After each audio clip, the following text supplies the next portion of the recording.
Let's face it, the nice guy trope is toxic, and Ted ain't always such a good dude.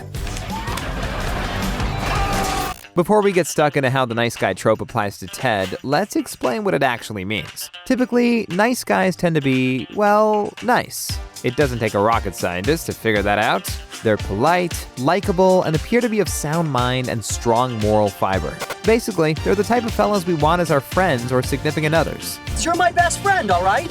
That's the genuine good dudes, anyway.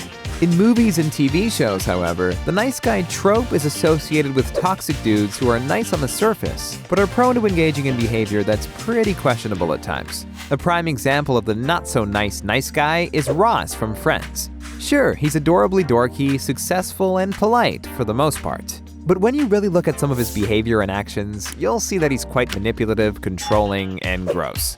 She's your cousin. But we're here to talk about Ted. Hi, have you met Ted?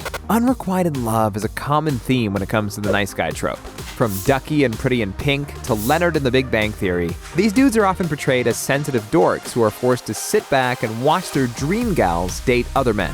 What's up, bro? Not much. Bro? In some cases, the nice guys eventually end up getting the gal and living happily ever after. But not until they've suffered and gained the viewer's sympathy. Ted sort of falls into that category, but not quite. For a start, he doesn't have any trouble getting with the ladyfolk. I'm Ted's college girlfriend. He made me 12 mixtapes. He calls you Sweetie Pie? He called me Sweetie Pie. He's always dating, but he's chasing a specific kind of love. The titular mother is his ultimate goal, but he spends most of his time pining for Robin. See that girl? I'm gonna marry her someday. No matter who he dates and how serious it gets, she's always lingering in his mind to some extent. Heck, he couldn't even stop talking about her after his wife died. You made us sit down and listen to the story about how you met Mom, yet Mom is hardly in the story. No, this is a story about how you're totally in love with Aunt Robin. Ted and Robin worked out in the end, but who could forget their first date when poor Ted made an ass of himself and scared her away? I think I'm in love with you. What? Granted, the pair of them eventually got together and went on to live happily ever after. But Ted was obsessed with her early on, and he got quite creepy about it. However, as we discussed earlier when we mentioned Ross Geller, nice guys are often guilty of being obsessed with the people they perceive as their true loves, even when those feelings aren't reciprocated. In fact, he refuses to give up. And when you love someone, you don't stop, ever. Even when people roll their eyes or call you crazy, even then, especially then. This is also true when it comes to his mission to find the one. It dictates every aspect of his entire existence, and he really ought to chill out. And exactly 45 days from now, you and I are gonna meet. And we're gonna fall in love. Characters who embody the nice guy trope are also guilty of putting their crush on a pedestal, sometimes to the extent of idolizing them. That's certainly the case with Ted. You all saw him confess his love to Robin on their very first date. But she wasn't the only woman he developed the hots for after one meeting. Remember Victoria? On a real weekend, the real Ted wears a pair of jeans and a sweatshirt with bleach stains on it. Real Ted sounds real sexy.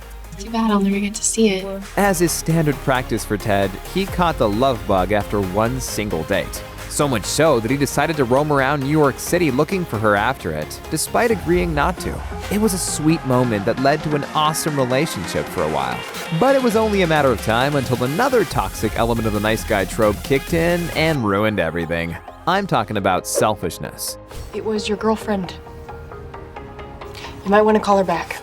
Ted was willing to cheat on Victoria as soon as things got difficult, so he clearly didn't care about her that much. But that's the thing with nice guys in sitcoms. They break the rules as soon as they're no longer convenient for them. Ted is far from the first, nor will he be the last. We were on a break. While we're on the subject of Ted being a selfish jerk in relationships, who could forget about his treatment of Natalie? She gave him a second chance after he dumped her on her birthday years before, and then he did it again. I'm not the one for you? It's really not such a big deal. I mean, it's the odds. It's like you lost the lottery. His selfish antics didn't stop with his love life either. For a start, he was going to leave Barney and Robin's wedding early so he could move to Chicago. The only reason he stuck around is that he met a girl. He was willing to stay for a girl he just met, but not his best friend's wedding? Selfish much, Ted? And let's not even get started on his pity parties. All my friends from high school, they're here with their wives, their kids. Me, my date for the night is a sticky magazine. I suppose being single does lead to some sticky magazines, but I digress.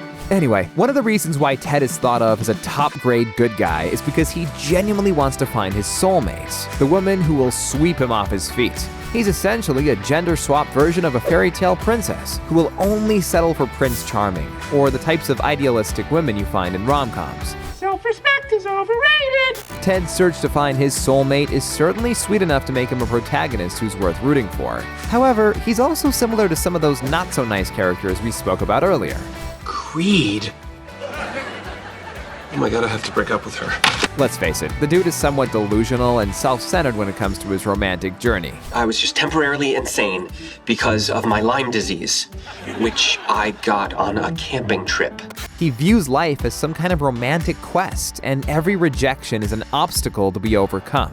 While his refusal to say no eventually convinces Robin and Victoria to get with him, his behavior is in line with other so-called nice guys who fail to recognize women's autonomy and decisions. They might think of themselves as gentlemen, but they're sort of like wolves in sheep's clothing. But that's a harsh way to describe Ted. There are valid reasons to criticize him and argue why he's another example of a terrible toxic nice guy. But let's actually look at how he subverts the trope as well. Because for all his faults, Ted is a good human being. He's a guy who's made many mistakes and has his head stuck up his butt sometimes, but when push comes to shove, he does the right thing. Unlike many of TV's worst nice guys, he doesn't feel entitled to love. When Robin turns him down in the first season, he accepts it and welcomes her into his friend group because she's new to the city and lonely. And while there's an argument to be made that it's because he wanted to get closer to her, let's not forget how he did the right thing when he was tossed in the trash like yesterday's newspaper. Like that time he forgave Stella after she left him at the altar to be with her ex. I wasn't angry anymore.